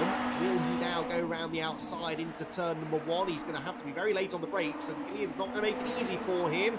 No, round the outside goes Oliver Gibson, and that, Rich, takes quite a bit of bravery. To go around the outside at turn 1 is risky anyway, but to do it against a driver that Oliver won't have ever raced wheel to wheel with, you never quite know where you stand or what to expect from him. Yeah, I mean, look, Gillian's a great driver. He races trucks, so, you know, he's an experienced driver. But you're right, the outside of T1 has got that gravel trap there, so you only need to go a little bit wide and it slows you down so much. And it looks quite off camber as well, that first corner. I don't know if it feels that way from inside the car. Yeah, do you know what? I threw a load of camber on the car and it actually helped with going through that corner significantly. So yeah, it does. I do feel that it drops away. The track drops away. Interesting. Okay, right. Joel Lask having a good run here. He's into the top 5. Andy Carroll also 6th. So Andy Carroll, under the radar maybe, has picked his way nicely through the pack. The trouble is that these two now both have Ben Smith behind. It's not going to be long, I don't think, before Ben Smith is trouble in the top 5. The real question is whether or not he's going to be able to catch the front runners, because Nathan Smith is nearly 3 seconds clear of Dave Easton, who is 4 seconds clear of Brad Smith in third position. So even if Ben Smith gets through this group quickly, he's going to have his work cut out to get onto the podium. Thomas Potter there at the inside picks up a place. That was 4th place that he just took, and Joel Lask now under a bit of threat from or trying to apply, but I should say, to Thomas Potter. So actually, no, so I'm talking absolute nonsense. This is 3rd place. I'll get there in a second. Brad Smith 3rd, ahead of Thomas Potter and Joel Lask. Rich, did you fancy taking over? I think you're better at this. No, you're much more experienced at this than I am. Well, unless you want to take over producing the show, then yes. That's not a good idea. Let's stick with our current job, shall we? Good battle list for 3rd position then, and Brad Smith doesn't look to have the pace of these two, and of course the effect that has is it bottles everybody up, and it's really just playing into the hands of Ben Smith, who's already cleared Andy Carroll just like that, and is setting off after them. Yeah, and you're looking at just a hybrid activation. So looking at it from the top, Nathan's had 7, Dave Eastman's down to 5, Brad Smith's still got 10 left, Thomas has got 9, Joel Lask on 8, and Ben Smith's on 9. So Andy Carroll's had to use a few. He's down to 6 as well. So he's been on the hybrid. It's interesting then, using more hybrids by this stage of the race than he did in race 1, really. But I'm impressed with Brad Smith then, not using the hybrid and yet still defending this position. If you feel confident that you can defend without it, then it's worth doing, isn't it? Because then you inevitably save it for later in the race. But that's quite a risk to take, isn't it? Because it's so easy to then lose a position. Here comes Lask meanwhile. That was a typical Joel Lask lunge. In fairness, Potter left the door open, but Joel Lask fully committed from quite a long way back. Yeah, he did well there, didn't he? And you look, just on the hybrid use, if I'm doing it, I kind of break down the number of laps that we're going to be doing and kind of equally break out the number of activations I've got and start on that, and then work my way around depending on what threats are coming along to how many I'm going to use. But I would tend to try and use fewer to start with and save them for defending towards the end of the race. Move of the night. But did you see that then at the inside of Thomas Potter and Joel Lask? He outlasts Joel there. That was a fantastic move. This man is here for the championship, isn't he, this season? Ben Smith into 4th position. He gave him a different postcode there and passed 2 cars in one, and one of them was Joel Lask. I cannot stress enough how difficult it is to do that. That was incredible. That was impressive. This is where my commentary skills failed me, because I am speechless at that move. That was fantastic. Oh, to be fair, I'm struggling for words as well. That was phenomenal. But the point I was going to make when I next got the opportunity was that it's imperative that he got past people like Joel Lask, who you would expect to put up a fight as quickly as possible. Well, Joel didn't have the chance to put up a fight, really, did he? Already Ben Smith on the tail of Brad Smith, the 2 B Smiths. The sooner these two are separated on track, the better, for the sake of my headache.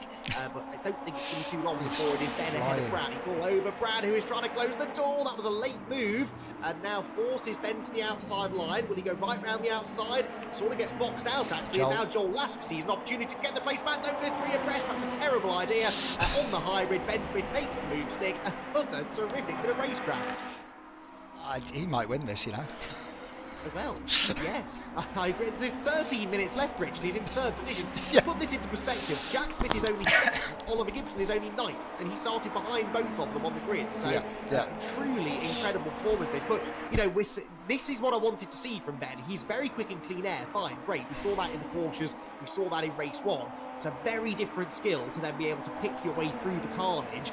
And not only that, but make brilliant, decisive moves. He said on the first lap, a lot of it's down to luck, but after that it's down to racecraft, and he has displayed plenty of fantastic racecraft. He seems really aware, doesn't he, of where to place the car and when. I think his strategy is fantastic. He's clearly thinking about, what he's going to be doing 2 or 3 corners ahead when he's coming up to another car. So, and that move down the inside of 2 cars shows that.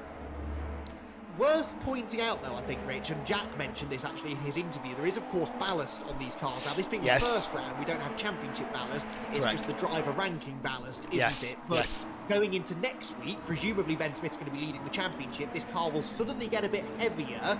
Do you think that's going to be enough to close things up a bit? Oh, for sure, yeah. Look, he will get 30 kilograms of championship ballast if he's leading the championship. And with 2 wins from 2 races, that'll affect his driver ranking as well. So he potentially will be carry. I mean, look, the maximum's 50, which he won't be carrying the next round, but he'll definitely be heavier than he is now.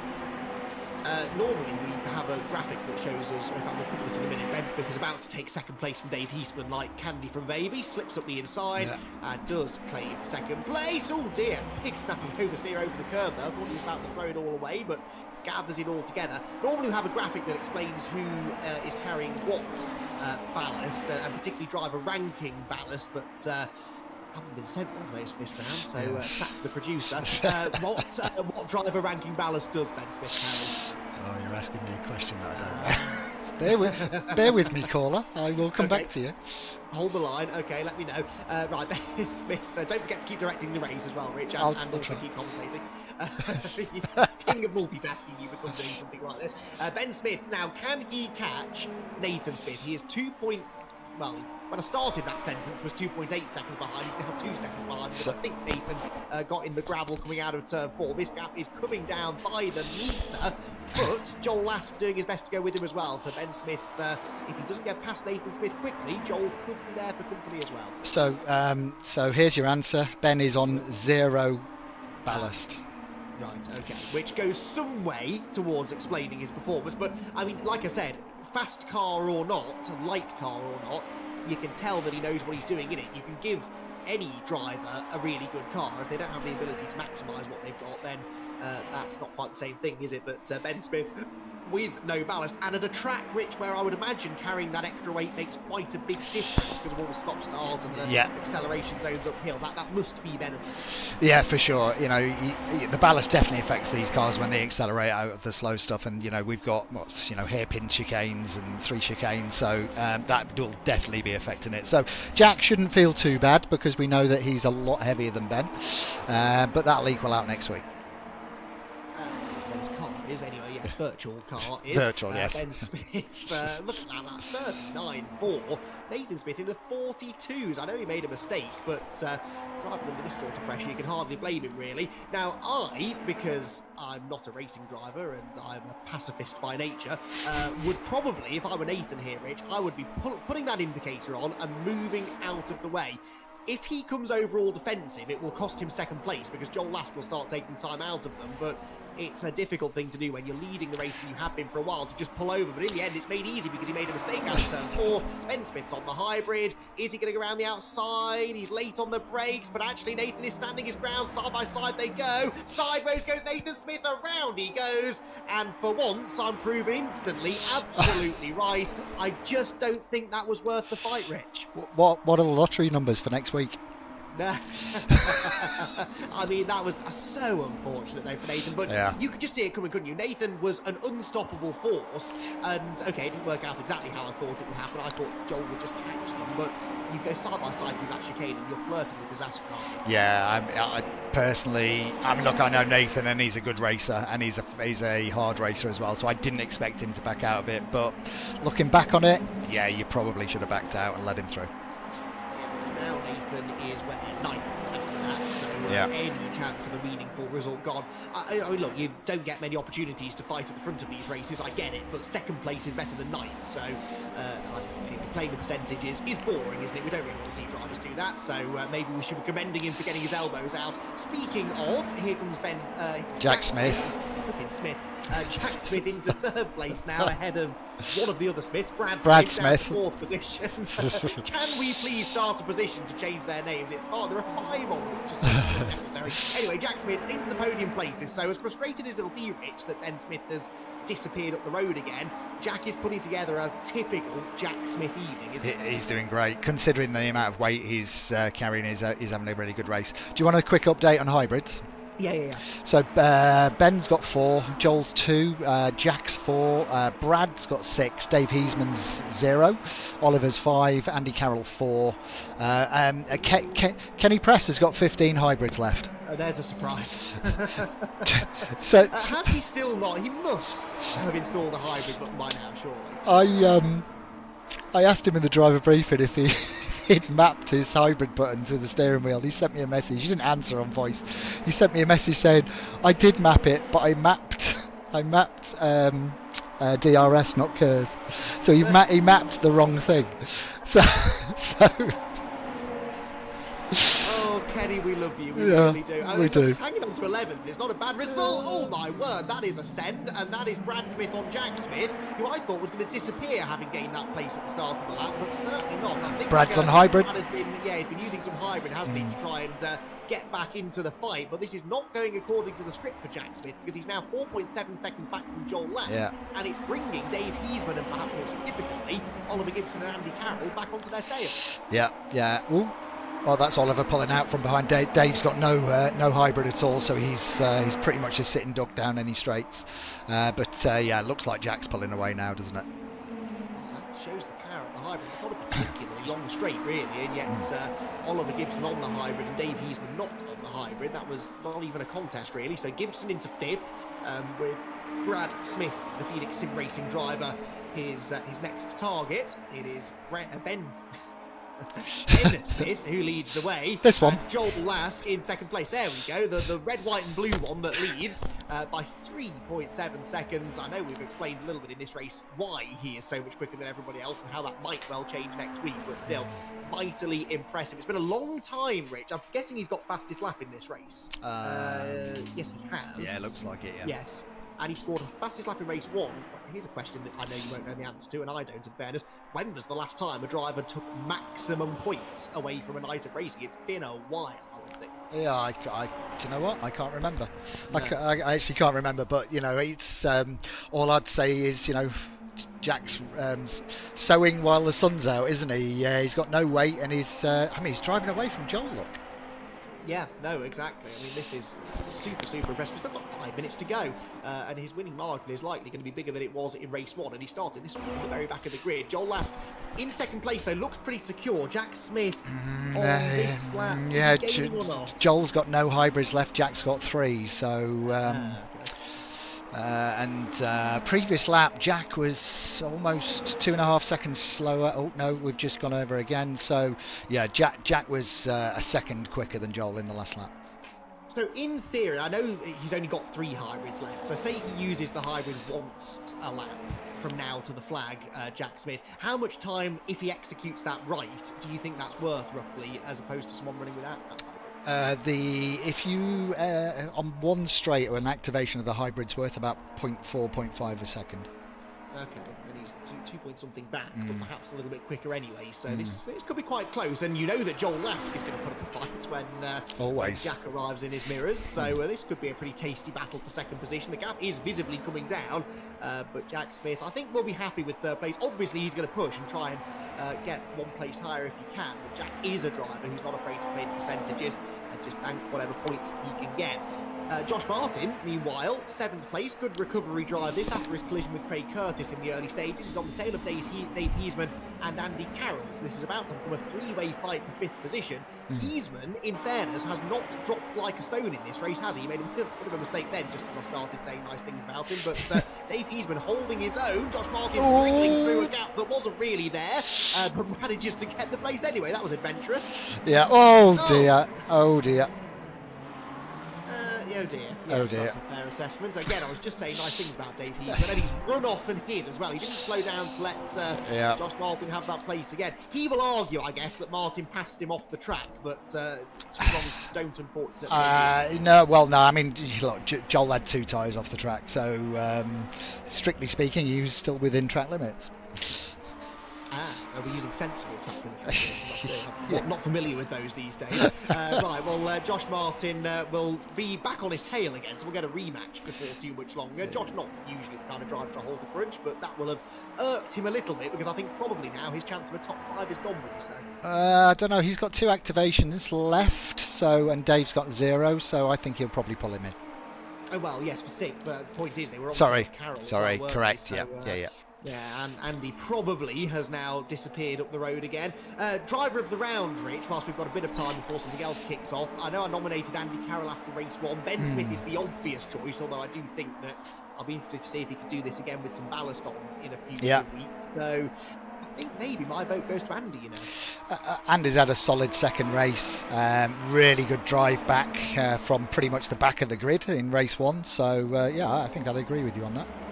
All right, we'll see if anyone does something sensational in the last couple of minutes that changes our mind. But so far, Andy Carroll looking good for that prize. Thomas Potter just on the outside of the top 10. There's Gillian Christian side by side behind Chris Blakey and Paul Laramie.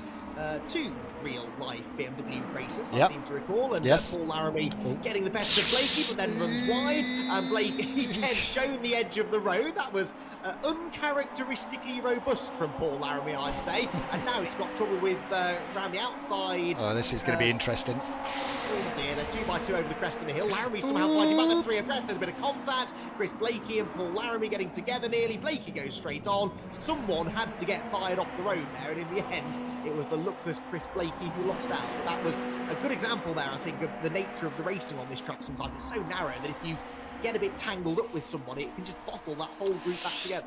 There we go. Josh Martin's taken Dave Heisman there. I just cut back to it just after the move was done. So, so what we're looking at now, he's got 4 seconds to catch up with Andy. I don't think he's going to do that. Andy's still got 2 hybrids left. Just looking at hybrids, Ben's down to 0, Gerald's down to 0, Jack and Oliver has still got 1 in hand each, and Andy Carroll's got 2. Right, okay, so probably likely to stay pretty static now, you'd say, at the front of the field. Oliver Gibson on the previous lap did his personal best lap of the race. That's pretty impressive, this into the race. Likely hybrid use had something to do with that, but he's actually inching back towards his teammate Jack Smith, going to run out of time to do anything with him, of course, because it's the final lap, but maybe a signal of his intent. The fastest lap is a 39.0. set by Ben Smith, so Jack Smith, Oliver Gibson, sorry, still 4/10 or so away from that pace. But, well, what more can you say about Ben Smith? This has been simply the perfect season opener, and that is not a word that I use too frequently to describe a driver's performance. Often they will tell you there's something that they could have improved upon, but honestly, this has been flawless from Ben Smith. A victory from pole position in race 1, and now a win from the back in race 2. Maximum points from Zolder for Ben Smith. He'll carry some more ballast next time out. He'll arrive at that second round with a healthy championship lead. Joel Lasker's second. Jack Smith comes home a solid 3rd, and will be second in the points, therefore, with Oliver Gibson 4th. And Andy Carroll, provisional driver of the round, comes home in 5th position. Josh Martin, a good recovery drive there as well, to 6th. With Dave Heisman 7th after their late collision.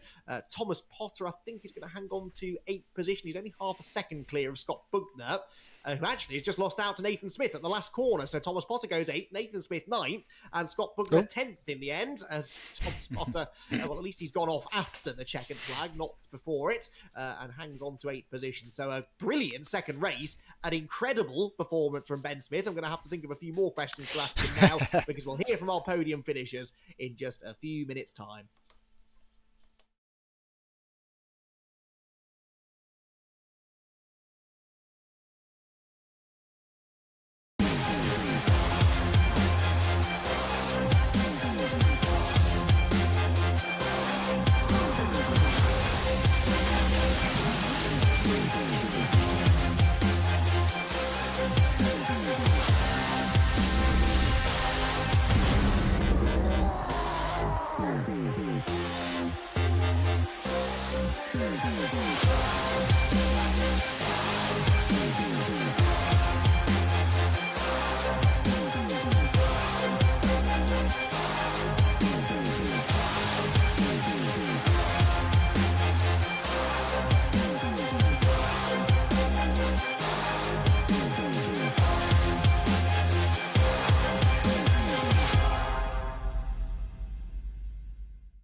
And you're live. Welcome back, everybody, to the VRRC BMW Cup. Race 2 is in the books, and it finished with a very familiar look, at least to the top step of the podium, but plenty of action along the way. And here to describe their part in it are our top 3 drivers from our second race. I'm going to start with our third place finisher, one step lower on the podium this time than in race 1, but some more good points scored for Jack Smith, who I'm sure is pretty satisfied with a third place finish. Jack, well done on the podium once again. And normally we'd be saying, actually, on a reverse grid, on a track like this with so many cars and so much drama in the early stages, that getting to third would be a pretty satisfying result. But that Ben bloke, he managed to get a few places ahead of you at the start, and from there, really, I think just getting on the podium was just going to be a satisfying result for you, wasn't it? Yeah, I mean, I said it before the race, and I must have jinxed myself. Yeah, starts, I think it's just weak point there, so I'm probably going to work on them for next race. But yeah, I just got a bit unlucky with traffic throughout the race. I think Ben managed to get some double overtakes, which that once he overtook Joel, I think that was it. I knew from that point I'm not going to be able to catch up for the win. So yeah, I saw that happen, and I was like, okay, and I just need to focus on getting a podium at least, and then getting some good points back. So yeah, that was my mindset. Really, just trying not to cut. I think I only had one cut this time, and that was when we were 3 wide going into the chicane. I was like, this is never going to work. So I backed out, and then everyone sort of backed out at the same time. So yeah, that didn't go to plan either. So it's just stuff like that that sort of pushed me a bit further back from where I'd really like to be. So yeah, but that's racing, isn't it? So yeah, but not too bad. Not too bad. Solid first round then, with a second and a third place. We now head to Mugello, completely different track, and one that I reckon is probably going to prove a bit more popular, but requires a very different driving style. So lots of practice laps to be put in before next week. Yeah, I like Mugello. It's got a nice flow to it. So yeah, we'll see. I'm definitely going to do a bit more practice, especially with bits you don't normally think about. So like actually running race fuel and doing starts properly, and making sure you don't put 15 more liters than you need in the car and stuff like that. So yeah, gonna look forward to it. I think I'm gonna prefer it a lot more to Zolder, because the track limits might be a bit nicer. Don't have to worry about them as much as here. Although I'm sure Rich will make sure everyone's adhering to them. But yeah, it should be good. Should be good. Good stuff. Well, congratulations on a solid start to the season. I reckon you'll be second in the points after that. So not a bad start. Certainly something you can build on going forward. Well done, Jack. Cool. Cheers, Andy. So third place finish for Jack Smith. Second place on the podium for the first time tonight, Joel Lask. And Joel, that was a pretty good race, really, wasn't it? You made some good moves there in the early stages to get to the front. And actually, the race ended pretty calmly for you. You had that nice little gap over Jack, and seemed to manage it well. Oh, hello, Jack. There we go. Jack, sorry, Joel, even. I like the Joel. enthusiasm, but yeah, that was a little bit umming and ahhing towards the end. I didn't know how many push to pass Jack had left, and that was a worrying thing. And I'd used all mine. I made a few mistakes and stuff like that, so I had to catch back up. But yeah, luckily I think one more lap he probably would have had me. But yeah, I know it was good.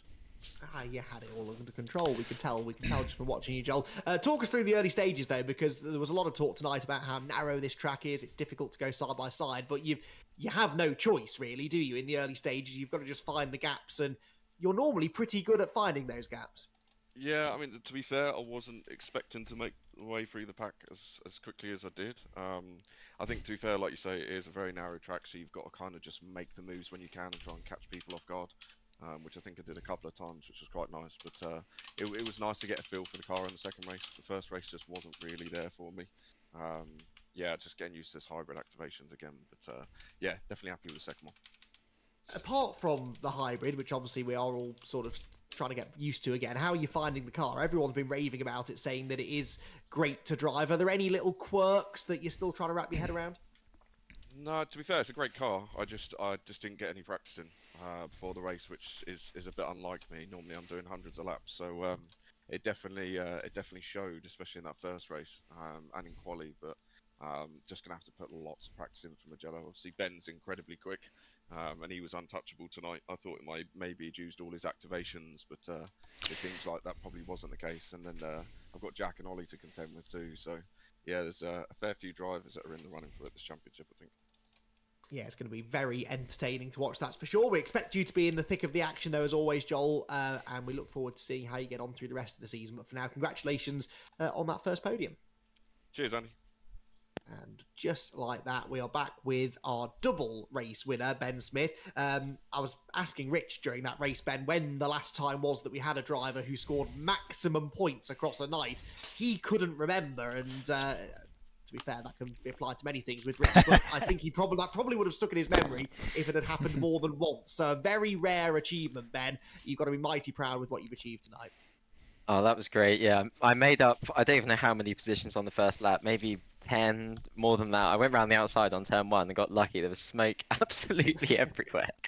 But somehow I managed to skate my way through and yeah, managed to get to the front in the end.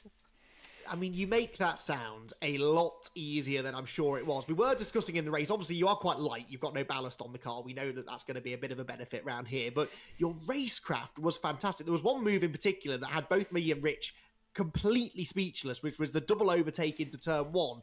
The second of the drivers you overtook was Joel Lask, who we know is very difficult to pass, but you came from so far back and just sailed up the inside of both of them and got the car stopped for the corner. So you've obviously got a lot of confidence in the car on all areas, really, not only on traction coming off the corners, but under braking as well.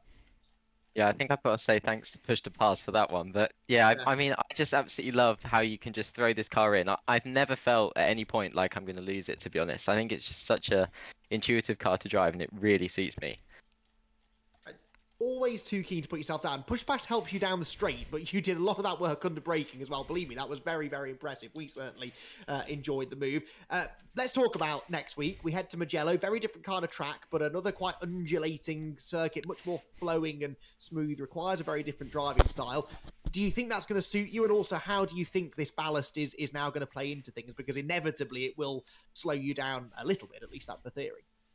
Yeah, I'm sure it'll make a difference. I imagine I'll be similar to Jack after this one, so that'll be interesting when we're on sort of exactly the same car, how it seems to go. But Mugello's a track I really like, to be fair. Nice and flowing, undulation. You know, you can't go wrong, really, can you? It is a classic. It's definitely a classic. Always produces good racing as well, so we're looking forward to it, Ben. You will go there as the championship leader after a maximum points score here at Zolder. Huge congratulations for us all, Ben, and yeah, we'll see you again next week. Looking forward to it. See you then. Now, it would have been far too obvious to give Ben the Driver of the Round award, so we're going to save that perhaps for another day later on in the season, and instead it is making its way to Andy Carroll, because Andy, we chatted to you briefly earlier on about race 1. Obviously that didn't quite go to plan, but it was a terrific fight back through the field, and then of course you kind of had it all to do again in race 2. You were able to get back, I think, into the top 5 by the end, and so that is why the Driver of the Round award is heading your way, which I think is a fair reward, really, after what's been a busy evening for you. Thank you, guys. That's really appreciated. That was, yeah, thank you. That was a much more difficult race in terms of, you know, I was able to get through the first sort of dozen or so fairly quickly, but then it was kind of trying to find a way past, I think it was Dave and Brad and Kenny at one point, and of course while you're trying to do that, you've got you see the names like Joel appearing on the drivers behind you, and then came Ben and Jack and Ollie, and I was like, well, yeah, it's not. I think I was on my limit of cuts with about 6 or 7 minutes still to go, so it was kind of at that point was just kind of trying to make sure I didn't do anything silly and get a drive through. But yeah, I was, you know, with that list of names, I think you're always going to be happy if you're in the top 5, because, you know, as we've seen, the two Smiths are always going to be up there. And obviously we've got Joel, who, you know, has been quick for a number of championships now and won the minis, and we know Oliver's quick as well from other series. So yeah, to kind of, it is kind of a best of the rest kind of battle for a lot of us now with those guys. So yeah, no, it was really really pleased to be able to fight back in that first race, and yeah, to follow it up with kind of a top 5 as well was yeah, good evening's work. Quite happy with that. So you should be, absolutely not bad at all, and I think you're doing yourself a disservice. Actually, I think you might just have the pace to steal a few more good results as the season goes on. So we'll watch with interest to see how you get on, Andy. But congratulations on the Driver of the Round award. Well done on those two brilliant fight backs through the field, and we'll see you next week at Mugello. Thanks, Andy. Take care. So that is our first set of races done, and well, it's been a brilliant start to the season, hasn't it? We'll bring Rich Hayden back in again for some summary thoughts and an opportunity to look ahead to next week at Mugello, where I think we're going to see a very different style of racing, and once that championship success balance starts to get applied, perhaps a slightly different look to the order at the front as well. Yeah, I'm really looking forward to next week. I mean, look, this was a difficult round for a few people. The track limits did cause a few issues for a few people. It is a tight track as well, but on the whole, I think the driving standards were really good this evening. There's a lot of new drivers in there, new car, new track, fairly tight track. Obviously, we'll go through it in detail on Monday night in the debrief, and we'll see if we get any incidents posted from drivers for us to go to. But Mugello is such a fantastic flowing track with a super long straight that is really gonna show us some good slipstreaming with the hybrid system as well. So yeah, it's going to be really good next week. Looking forward to it. Well, Rich, thanks very much for your help tonight. I believe we will have Jack back. Yeah. No, it's Jack still on holiday. It's Richard John Neal next week with you. Okay. Well, that's. I mean, obviously sad Jack's not here, but very much looking forward to having Rich back in the box again. And quite frankly, going on holiday is simply unacceptable. As we've always said, the VRRC should come first. Anyway, without further ado, we'll leave you all to enjoy the rest of your evening. Thank you so much for joining us. Hope you've enjoyed the opening rounds of the VRRC BMW Cup. It certainly set us up for an intriguing season. And we'll be back for Chapter 2 next week.